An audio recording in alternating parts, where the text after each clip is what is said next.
అబ్బో ఇక్కడ కేజీ చీరలు కొంటే అర కేజీ చీరలు ఫ్రీ అంట. మంగళ్య షాపింగ్ మాల్ కేజీల్లో సేల్, టన్నుల్లో ఆనందం. సంగారెడ్డి వేదికగా జరిగిన స్మార్ట్ రేషన్ కార్డుల పంపిణీ కార్యక్రమంలో సీఎం రేవంత్ రెడ్డి మాజీ ఎమ్మెల్యే జగ్గారెడ్డిపై ఆసక్తికర వ్యాఖ్యలు చేశారు. జగ్గారెడ్డి లాంటి నిబద్ధత గల నాయకుడిని కాపాడుకోవాల్సిన బాధ్యత పూర్తిగా సంగారెడ్డి ప్రజలపైనే ఉందని రేవంత్ స్పష్టం చేశారు. 100 కోట్లు ఖర్చు చేసినా జగ్గారెడ్డి వంటి నాయకుడు దొరకడని సీఎం కొనియాడారు. జగ్గారెడ్డి ఎక్కడి నుంచి పోటీ చేయాలో తేల్చేది కాంగ్రెస్ అధినేత రాహుల్ గాంధీ మాత్రమే అన్నారు సీఎం.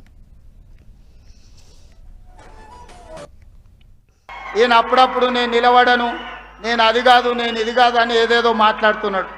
ఈయన నిలబడండి. నేను కానీ మా మహేష్ గౌడ్ కానీ మా ఉత్తమన్న కానీ నిర్ణయించాం. జగ్గారెడ్డి కూడా నిర్ణయించలేడు. జగ్గారెడ్డి నిలబడాలన్నా వద్దా, నిలబడితే యాడ నిలబడాలనో రాహుల్ గాంధీ డిసైడ్ చేస్తాడు. ఆయన రాముడు అయితే ఈయన హనుమంతుడు, మీకు తెలుసు కదా.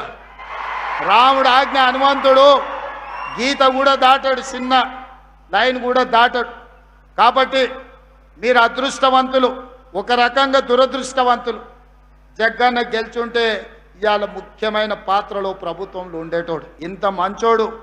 మీరు 100 కోట్లు ఇచ్చినా మీకు నాయకుడు దొరకడు, 1000 కోట్లు ఇచ్చినా, వజ్రాలు ఇచ్చినా దొరకడు. ఆయన మీ మీద చూపించే ప్రేమ ఎనలేనిది. ఇట్లాంటి నాయకులు ప్రజా జీవితంలో ఉండాలి.